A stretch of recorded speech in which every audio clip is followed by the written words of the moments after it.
Ant-Man and the Wasp: Quantumania is not what you think. So I just saw the movie this Friday and I just liked it. That's it, I just liked it. At first I didn't understand why, because I usually end up loving all the Marvel movies. Yes, I'm that kind of person. But then the more I thought about it, the more I started to realize what actually happened. I went into this movie expecting higher stakes because the titular villain of the multiverse saga of the MCU was going to be the main villain of this movie. That should have meant tragedy, that should have meant disaster. That should have meant we would reach a climax in the saga, right? And ordinarily, I feel like that would be true given how the first movie that Thanos was the main villain of went. I don't feel so good. You're all right. I don't know what's happening. I don't know. At the end of this movie, Kang seems all but defeated. At least this version of Kang. And that's where things get just a little bit complicated. Kang is both a one-off villain and a recurring one. With Thanos, as the big bad of the MCU, we knew he brought a certain level of threat that could only be dealt with the full might of the Avengers. I mean, he absolutely crushed every hero he fought in a one-on-one. But with Kang, it's kinda different. Don't get me wrong, Kang was devastating in the movie, and Jonathan Majors played him amazingly. I mean, the subtle sadness with which he portrayed Kang, and like it broke through his veneer ever so slightly on multiple occasions in the movie, was mind-blowing. It was great. Like, there's a certain sadness behind what he has to do that he feels on occasion.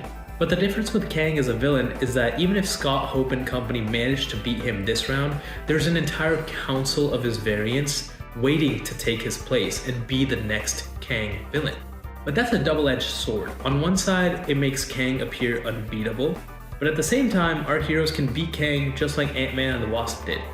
Therefore, the true threat of Kang lies in his multiplicity, not in his overwhelming strength. This brings us to Jeff Loveness's script. You might know his work from episodes of Rick and Morty like Never Ricking Mort or the Vat of Acid episode. He wrote a couple of others, but those are the two most important ones in regards to what I'm trying to say about this movie. The two episodes I mentioned both involve the concept of possibilities and future timelines. Just like the ones we saw being created for Scott and Hope as they got to the center of the power core. In the Vat of Acid episode, Morty lives out countless different possibilities based on differing actions he might have taken for the same event.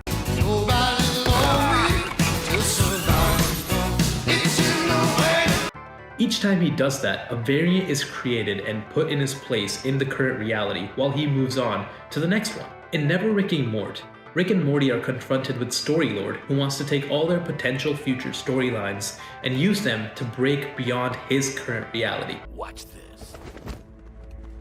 God damn! Jeez, do we have to fight him? I don't want to. Jeff Loveness might just be doing this kind of concept again, but just for the MCU, and with Kang as the center, which kind of makes me realize why he might have actually been the perfect choice to write all the stories for Kang.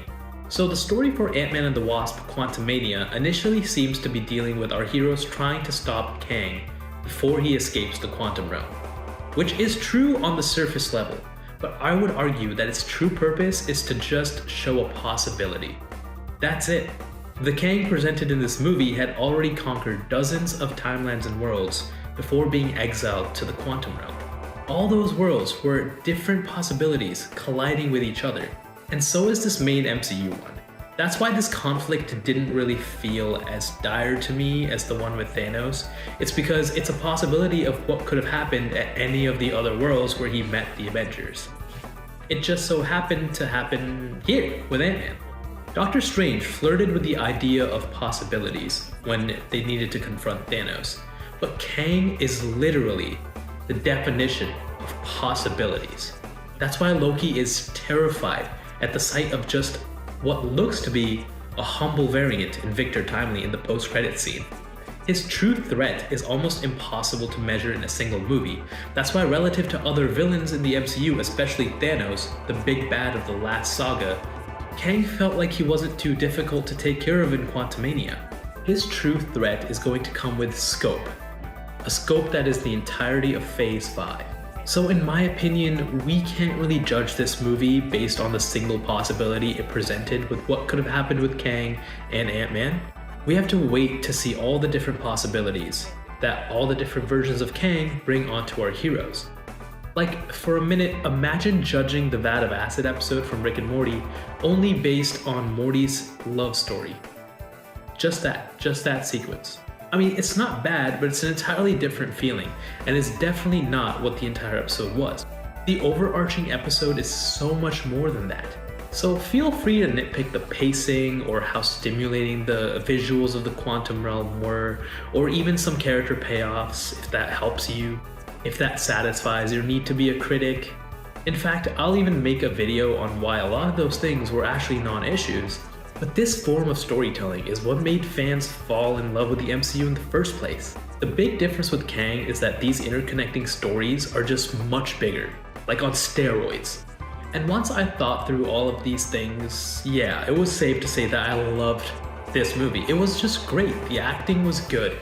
Like, I loved the comedy, and overall, I'm just really excited about the future of Kang. Well, those are my thoughts on this movie. If you guys liked what I had to say and you want to see more and get to know me as a person, make sure to like, subscribe, and hit that bell button so that you can just be notified of what I'm about to put out next. I have some interesting things coming out. I'm still in the process of shooting and editing, but the scripts are written and it's good to go. So bear with me, and I'm glad to have your support.